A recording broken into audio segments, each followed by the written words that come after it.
à tous et à toutes, on se retrouve pour une 23e IT Box et on va parler d'actualité. Aujourd'hui, ça va vraiment vous intéresser si vous êtes informaticien, développeur. On va parler de la faille de sécurité Log4j. On en parle depuis quelques semaines de cette faille qui fait l'actualité et qui agite évidemment toute la communauté IT dans le monde. On va revenir sur cette problématique et on va vraiment tenter de trouver des pistes de solutions. Et pour en parler, je me trouve avec Vincent Robert-Froid. Bonjour.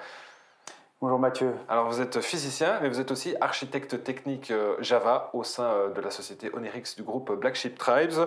Alors d'abord en préambule, cette faille, elle touche le langage de programmation Java. C'est uniquement Java ? Oui, uniquement les applications Java et celles qui utilisent Log4j. Alors la faille a été rendue publique début décembre, on en parlait déjà un petit peu avant en novembre, et depuis c'est un peu la panique dans la communauté, dans le monde IT. Il y a même les médias qui sont emparés de la question, est-ce qu'il y a lieu de s'inquiéter comme certains médias le prétendent ? Oui, c'est inquiétant parce que cette librairie est utilisée par des millions d'applications, soit directement, soit indirectement, et donc elles sont vulnérables à cette faille Log4Shell. Et alors, vous allez vraiment nous apporter des solutions. Donc, restez bien avec nous. Mais on va revenir au point de départ. Le point de départ, c'est la bibliothèque Log4j. Expliquez-nous. C'est ça, Log4j. Donc, la faille, on l'appelle Log4Shell, mais la librairie, effectivement, qui est impactée, c'est la librairie Log4j.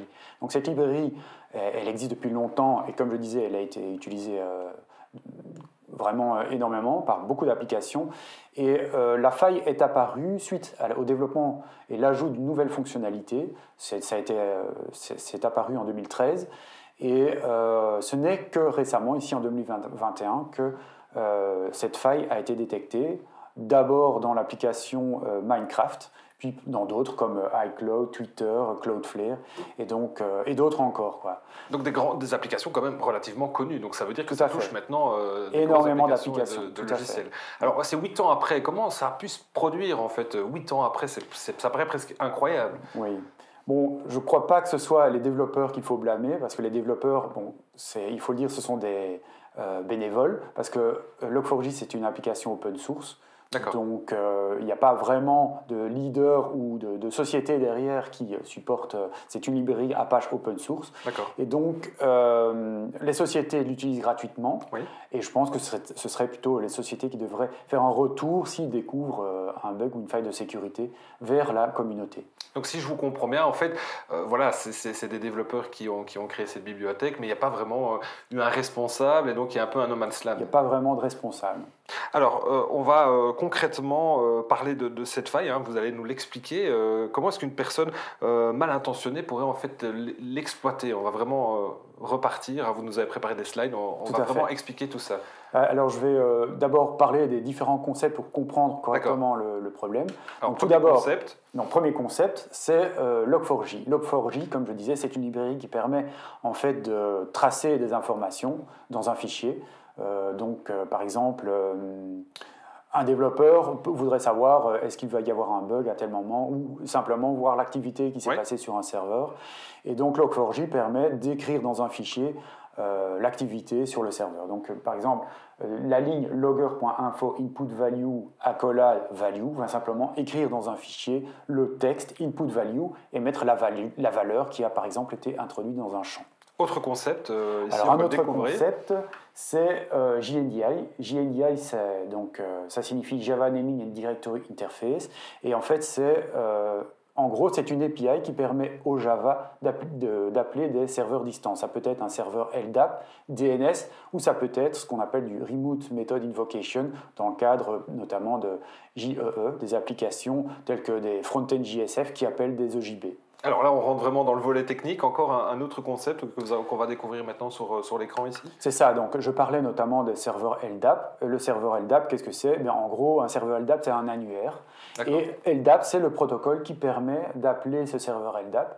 Et je donne un exemple d'une URL qui donne, par exemple, l'information de l'utilisateur Mathieu qui appartiendrait au domaine onerix.be. D'accord. Alors, il y a encore un autre concept, hein, ici, ça va être le point numéro 4 qu'on va découvrir maintenant. Tout à fait. Et ce concept, c'est justement celui qui a introduit la faille de sécurité, c'est-à-dire le JNDI lookup de la librairie Log4j. Alors, le lookup, c'est quoi ? Ça permet en fait d'exécuter une expression par Log4j. Donc dans l'exemple que je donne ici, le dollar en value va simplement essayer de rechercher la variable d'environnement en value et l'afficher dans le texte de sortie. Alors, on va découvrir un autre visuel maintenant. Donc, on reste vraiment dans le volet technique. Alors, ici, voilà, on est sur une barre de recherche. Donc, est-ce que ça ne concerne que les formulaires ou les barres de recherche? Alors, je reviendrai là-dessus par la suite, mais pas uniquement.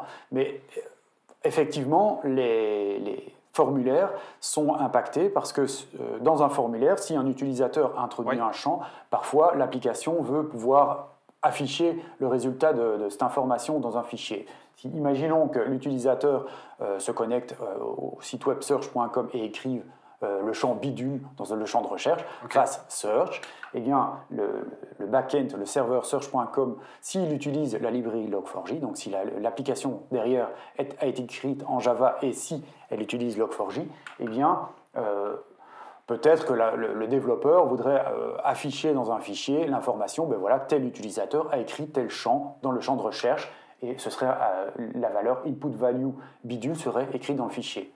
Maintenant, comment un hacker pourrait hacker le système? Ben, plutôt que d'introduire un champ standard dans le champ de recherche, il pourrait écrire $JNDI LDAP myHack malicious object. Et donc là, il combine un peu tous ces champs, tous ces concepts, et la librairie Log4j essayerait d'évaluer cette expression, donc JNDI, LDAP, etc. Et comme je disais, le JNDI permet de faire l'appel distant vers un serveur externe. Dans ce cas-ci, ce serait le serveur du hacker. Pardon. Le serveur du hacker essaierait de créer un objet sérialisé Java qui serait envoyé au serveur et exécuté. Ça signifie donc qu'un objet, du hacker, donc une classe Java développée par le hacker, serait exécutée sur le serveur qu'il attaquerait. Alors, on rentre vraiment là dans un volet très technique, hein. C'est intéressant évidemment pour les développeurs qui vont nous suivre. Alors voilà, on le découvre ici. Est-ce que ça concerne uniquement les formulaires? Je l'avais abordé avant, maintenant vous y répondez, c'est non. Voilà, effectivement, donc ça ne concerne pas uniquement les formulaires, parce que notamment si un utilisateur standard se connecte à une page web, eh bien, il va par exemple accéder à une page web via une requête HTTP GET, par exemple /index.html, et le browser rajoute en général un header HTTP du type user agent Mozilla 5.0 qui spécifie quel type de browser a été utilisé pour se connecter au serveur. Dans ce cas-là, si le serveur à nouveau utilise Log4j, eh bien, il pourrait par exemple écrire dans le fichier log la date, genre le 22 du 12 de 2021, le nom de l'utilisateur qui s'est connecté, la page qu'il essaye de consulter, et c'est là la faille, et le user agent, donc c'est-à-dire le type de browser qui est utilisé.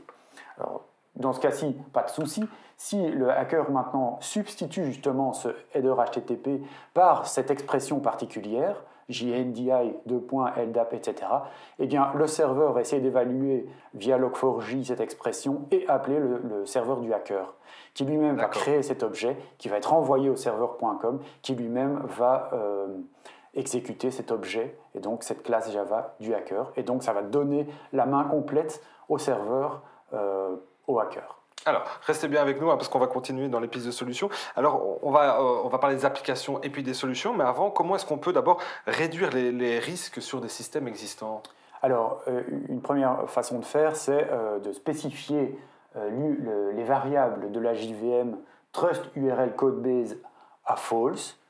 Là, on découvre un visuel. Qu'est-ce qui est expliqué ici concrètement? Donc, en fait, si on met ces variables à false, donc, que ce soit pour LDAP ou pour RMI, donc pour le LDAP, comme je disais, ou pour les appels Remote Method Invocation, eh bien, si on met cette variable à true, eh bien, les objets provenant de l'extérieur, provenant d'un serveur externe, ne seront pas considérés comme safe. Et donc, les objets ne seront pas exécutés. Alors, Vincent, donc si je vous comprends bien, ça c'est alors la bonne solution? Non, parce que effectivement, donc là, les objets sérialisés venant de l'extérieur ne sont pas safe et ne peuvent pas être exécutés, mais malgré tout, le serveur distant peut malgré tout être appelé, et l'utilisateur peut le hacker, je veux dire, peut spécifier dans l'URL, donc dans l'expression qu'il utilise, placer des variables d'environnement telles que AWS Access Key ID ou AWS Secret Access Key.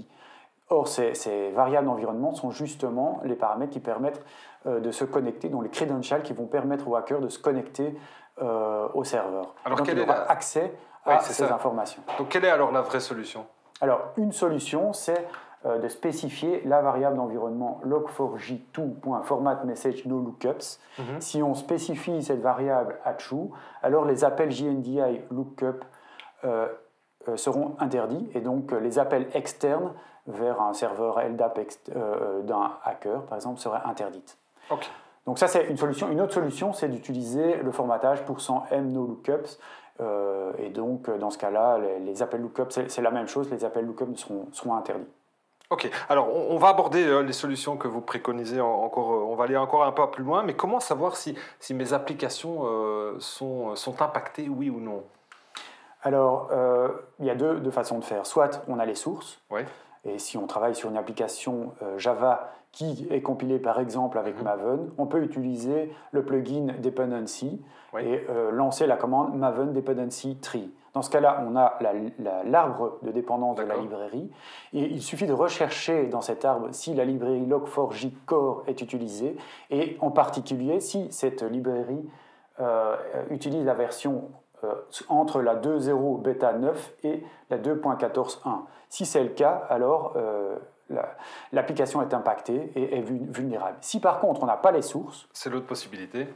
Si on n'a pas les sources, alors dans ce cas-là, soit on utilise un logiciel payant, il y en a qu'on peut trouver sur Internet, soit on peut utiliser un script comme j'ai trouvé sur GitHub, qui va simplement parser tous les jar, war et EAR, donc c'est-à-dire les packaging des classes Java, et comparer les checksums des points classes avec les checksums des classes impactées, c'est-à-dire je crois que c'est JNDI Lookup ou NetUtils, et si c'est le cas, alors l'application est vulnérable et susceptible d'être attaquée. Alors on va maintenant aborder les solutions, on les voit notamment là. C'est quoi les solutions très concrètes? Alors, bon, la première solution, c'est de mettre à jour Log4j et d'utiliser une version récente. Donc je conseille la version 2.16 au minimum ou une version supérieure. Ça c'est la première possibilité, la première solution. La deuxième? Voilà, ça c'est la première solution, mais ce n'est pas toujours possible parce que soit si par exemple on n'utilise pas directement la librairie Log4j mais qu'on utilise une librairie qui elle-même utilise Log4j, alors soit on essaye de mettre à jour cette librairie-là, mais ça c'est pas toujours possible. Alors la solution ce serait de mettre, comme je disais, la variable de la JVM log4j to.formatMessageNoLookup à true. Et dans ce cas-là, alors les appels JNDI seront interdits. Mais ce n'est disponible que pour la version 2.10. D'accord. Alors, est-ce qu'il y a encore une autre solution? Oui. Alors, bon, en fait, le problème, c'est que cette solution, cette variable, n'est disponible qu'à partir de la version 2.10 de Log4j. Donc, pour toutes les versions antérieures, c'est-à-dire entre la 2.0 bêta 9 et la 2.10, ça ne sert à rien d'utiliser cette variable de la JVM. Du coup, une solution, ce serait de supprimer la classe JNDI Lookup du point jar, du Log4j core, et du coup, les appels JNDI vont planter, les appels JNDI dans Log4j vont planter, donc les appels externes vers un faux serveur LDAP seront interdites. Ok. Est-ce qu'on a fait le tour maintenant de toutes les solutions, puisque c'est une séquence évidemment que tout le monde peut regarder, puisqu'on c'est très technique. Est-ce que là, on a fait, on a quand même apporté des bonnes pistes? Il y a encore d'autres solutions. Il y en a même encore deux. Donc il y en a une qui est d'utiliser. J'ai trouvé sur le web, sur GitHub, un agent donc qui va simplement surcharger la classe JNDI Lookup. Et donc dans ce cas-là, plutôt que de faire l'appel distant lorsque le JNDI 2 points apparaîtra dans la librairie Log4j, et bien plutôt que de faire l'appel distant, simplement un warning sera affiché dans la classe, dans le fichier. Et une autre solution, la dernière solution, je dirais, ce serait de carrément débugger Log4j et de corriger la classe JNDI Lookup et de créer sa propre, puisque c'est des open source, de toute façon, on peut compiler soi-même C'est déjà pas mal, on a quand même pas mal de pistes de solutions. Merci Vincent. Alors toute dernière question, vous avez apporté des solutions, mais évidemment il s'agit d'être efficace et rapide. On a parlé de la défense belge même qui avait été impactée par ce problème. Maintenant il faut être efficace et rapide puisque c'est un peu toujours une course face aux personnes qui pourraient être mal intentionnées. Mais tout à fait, puisque maintenant la faille est apparue dans la presse, Oui. eh bien... les développeurs sont au courant, mais aussi les hackers. Exactement, les développeurs sont au courant et les hackers, donc ça va être une course contre la montre entre les deux. Les développeurs vont devoir résoudre le problème et les hackers, maintenant, ils peuvent chercher sur Internet, même se renseigner via cette chronique sur l'opération, comment essayer de hacker le système. Et il faudra que les développeurs soient en amont. D'accord. Plus philosophiquement, il faudrait que quelqu'un soit responsable de cette bibliothèque. Est-ce qu'il ne faudrait pas un peu mettre de l'ordre? Non, je pense que plutôt les sociétés devraient plus rapporter plus régulièrement les failles de sécurité et pas uniquement corriger le souci de leur côté. D'accord. Merci beaucoup en tout cas Vincent Roberfoy pour cet éclairage et toutes ces solutions. Ça va intéresser évidemment beaucoup de monde. Merci de nous avoir suivis. Toutes ces vidéos sont à retrouver dans celle-ci évidemment sur notre page YouTube Black Sheep Tribes Network. Merci et à très bientôt pour une nouvelle IT Box. Au revoir. Au revoir.